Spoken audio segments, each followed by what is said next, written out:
9월 2일 토요일 새벽 예배를 이제 시작하겠습니다. 사도신경을 고백합니다. 전능하사 천지를 만드신 하나님 아버지를 내가 믿사오며 그 외아들 우리 주 예수 그리스도를 믿사오니 이는 성령으로 잉태하사 동정녀 마리에게 나시고 본디오 빌라도에게 고난을 받으사 십자가에 못 박혀 죽으시고 장사한 지 사흘 만에 죽은 자 가운데서 다시 살아나시며 하늘에 오르사 전능하신 하나님 우편에 앉아 계시다가 저리로서 산 자와 죽은 자를 심판하러 오시리라. 성령을 믿사오며 거룩한 공회와 성도가 서로 교통하는 것과 죄를 사하여 주시는 것과 몸이 다시 사는 것과 영원히 사는 것을 믿사옵나이다. 아멘. 하나님의 말씀입니다. 누가복음 7장 28절입니다. 28절 한 절만 제가 읽겠습니다. 내가 너희에게 말하노니 여자가 낳은 자 중에 요한보다 큰 자가 없도다. 그러나 하나님의 나라에서는 극히 작은 자라도 그보다 크니라 하시니. 아멘. 하나님의 마음이라고 하는 제목으로 오늘 아침에 말씀을 전합니다. 하나님의 마음. 오랜만에 세례 요한에 대해서 다시 한번 살펴봅니다. 세례 요한, 예수님보다 6개월 먼저 태어나서 예수님의 길을 예비했던 그 사람, 예수님에게도 세례를 주고 많은 사람들에게 그 회개를 외치고 또 회개에 세례를 주었던 그 요한. 그래서 그 요한 앞에는 세례 요한이라고 항상 그렇게 붙여지죠. 자, 이 세례 요한은 거침없이 회개를 외쳤던 사람이에요. 일반 사람들은 물론이고 헤롯 왕에게까지도 그 잘못을 지적을 했습니다. 왕에게 잘못을 지적하는 것, 이거 목숨을 내놓아야 되지 않습니까? 지금 막 대통령에게는 막 사람들 욕도 하고 막 다 하잖아요. 인터넷에 글도 올리고 막 서슴없이 얘기해도 민주국가가 좋은 것 같아요. 어찌할 수가 없어요. 자, 그런데 옛날에 왕에게 이 잘못을 지적하고 잘못했다 그러고 나쁘다 그러고 그리고 소문내고 돌아다니면 이건 죽은 목숨이나 다름이 없는 거예요. 뭐 죽은 거나 다름없는데 세례 요한은 그것을 두려워할 사람이 아니라는 거예요. 그래서 세례 요한은 헤롯의 잘못을 지적하다가 감옥에 갇히게 됩니다. 감옥에 갇혔어요. 들판을 뛰면서 복음을 외치고 살다가 감옥에 갇혀 있으니까 얼마나 답답하겠어요? 그리고 마음이 흔들릴 수 있다는 얘기예요. 세례 요한에게도 제자들이 있었는데 그 제자들이 계속해서 요한에게 예수님에 대한 소식을 전해줍니다. 아마 감옥에 있어도 만나게 했던 것 같아요. 자, 그런데 요한의 제자들이 소식을 갖다 주는데 이런 소식을 갖다 주는 거예요. 지금 세례 요한은 예수님이 이 땅에 메시아로 오신다는 것을 그 전까지만 해도 확신했죠. 저분이야말로 메시아다. 우리가 그렇게 기다리고 기다리던 로마를 물리치고 우리를 단번에 이렇게 세워줄 메시아다. 그렇게 생각을 했는데 제자들이 전해준 소식은 좀 이상한 소식들이에요. 남을 섬겨라. 원수도 사랑해라. 더 낮은 데로 내려가서 섬겨야 된다. 막 그런 얘기들이에요. 사랑하라.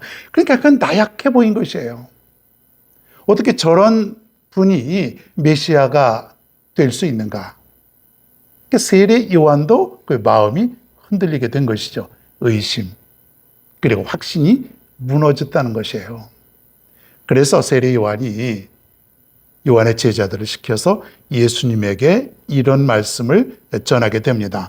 그것이 19절에 있는데 오실 그이가 당신이 오니까 우리가 다른 일을 기다리오리까. 당신이 정말 메시아 맞습니까? 정말 당신이 메시아 맞습니까? 아니면 우리가 다른 사람을 기다려야 됩니까? 그런 얘기예요. 아니, 여자가 낳은 자 중에서 가장 큰 사람이라고 우리가 생각했는데, 그런 요한인데, 지금 요한도 예수님에 대해서 확신이 없는 거예요. 의심을 가지고 있는 것이에요. 그러니까 예수님 입장에서 볼 때는 좀 기분이 나쁠 수도 있지 않겠습니까? 자, 그런데 예수님은 요한을 이해하기 시작합니다. 요한, 좀 감옥에 갇혀 있고, 지금 마음이 답답해 있을 법칙하니까 예수님은 요한이 그런 마음을 가질 수도 있겠다. 그런 마음을 지금 갖고 있는 것이에요. 인간의 한계죠. 여러분, 우리 모두에게는 인간의 한계가 있어요. 나약함. 여러분도 그렇고 저도 그렇고 인간의 모습 완벽하지 않아요. 강하지 않아요. 하나님이 우리를 그러한 모습으로 이 땅에 보내주셨어요. 그게 정상입니다. 그러니까 여러분, 목회자를 바라볼 때나 또 다른 사람들을 바라볼 때 저 사람이 왜 저러지? 왜 저럴 수밖에 없나? 그렇게 여기면 안 되는 거예요. 왜 그렇습니까? 인간의 한계와 연약함이 있기 때문에 그럴 수밖에 없다는 것이에요. 그래서 우리는 하나님이 필요하죠. 그래서 우리는 하나님이 함께 하셔야 되고 하나님에 대한 믿음이 필요하다는 것이에요. 인간이 완벽하면은, 인간이 정말 강하면 사람들은 하나님을 찾지 않을 것입니다. 왜? 하나님 없이도 얼마든지 살아갈 수 있기 때문에 그래요. 그러니 하나님이 우리를 연약한 모습으로 하나님을 떠나지 않도록 우리를 이 땅에 보내주셨다는 거죠. 구약의 선지자 중에서 엘리야가 있습니다. 1대 850으로 싸워서 850명의 우상 숭배하는 선지자들을 다 물리쳐버렸습니다. 자, 그런 그가 한 명이 850명을 쓰러뜨린 그 엘리야가 아합 왕과 그의 부인 이세벨이 죽이려고 계속해서 쫓아오니까 나는 죽고 싶습니다. 나는 살기 싫습니다. 이렇게 나약한 모습을 우리에게 보여준 적도 있다고는 사실이에요. 그 위대한 선지자가. 지금 세례 요한은요, 자신의 시각으로, 자신의 판단으로 좀 예수님을 생각했던 것이에요. 내가 볼 때 그 사람은 메시아가 아닐 수도 있다. 그러니 너희들이 한번 가서 직접 확인해 보고 오너라. 우리들도 살면서요, 그렇게 생각할 때가 있어요. 왜 나에게, 왜 하필이면 우리에게? 뭔가 약간 원망도 있고, 뭔가 마음에 안 드는 그런 부분이 우리 주님께 있다는 얘기예요. 왜 하필이면 나에게? 그건 왜 그럴까요? 내가 하나님을 잘 모르기 때문에 그런 것이에요. 믿음이 흔들리는 것이에요. 믿음으로 살다가요, 믿음으로 계속 살다가도요, 의심할 때가 있는 거예요. 정말 하나님 나와 함께 하시는가? 정말 이것이 하나님의 뜻인가? 정말 이것이 하나님이 나를 이끌어 가시는 방법인가? 더 힘들고 고통스러울 때 우리 그런 마음을 가질 수 있다는 것이에요. 내가 연약할 때에 우리는 그렇게 얘기할 수 있다는 것이에요. 그래서 중요한 건 뭐냐면 항상 내 마음, 내 판단으로 보는 것이 아니라 하나님의 마음으로 우리가 봐야 된다는 것이에요. 하나님의 뜻이 무엇인지를 살펴볼 수 있는 그런 지혜가 우리에게 있어야 된다는 것이에요. 이것은 분명히 하나님의 뜻일 거야. 하나님의 마음일 거야. 이런 훈련이 계속 되어져야 되는 것이에요. 여러분, 사람이 자신의 뜻으로 계속 판단하게 되면요, 그 판단이 잘못될 때가 너무나 많아요. 세리 요한도 또 누구도 다 마찬가지예요.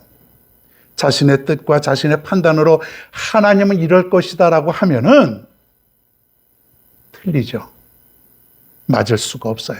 그래서 우리는 항상 하나님의 시각으로 세상을 보는 것이에요. 하나님의 마음으로 내 삶을 바라보는 것이에요. 그래야 우리가 이해할 수 있다는 것이에요. 이게 하나님의 마음이었구나. 하나님의 뜻이었구나. 하나님의 계획이었구나. 그럴 때에 우리가 하나님이 하시는 일을 이해할 수 있다는 것이에요. 그러기 위해서는 우리가 지혜를 구해야 되는 것이에요. 하나님의 지혜, 하나님께서 우리에게 주시는 그 지혜, 그것이 있어야 하나님의 마음도 알 수 있고 하나님의 뜻도 우리가 제대로 깨닫고 판단할 수 있다고 하는 것이에요. 여러분, 오늘부터 하나님의 마음으로 볼 수 있기를 바랍니다. 그러면은요, 우리가 살아가는 모든 이 세상의 모든 계획과 뜻을 우리가 이해할 수 있다는 것이에요. 그렇구나. 이게 하나님의 뜻이었구나. 그러면 모든 것이 은혜로 받아들여지는 거예요. 사랑하는 성도 여러분, 오늘도 내 마음, 내 뜻대로 살아가는 것이 아니라 하나님의 시각으로, 하나님의 마음으로 보면서 살아갈 수 있는 귀한 하루가 되기를 바랍니다.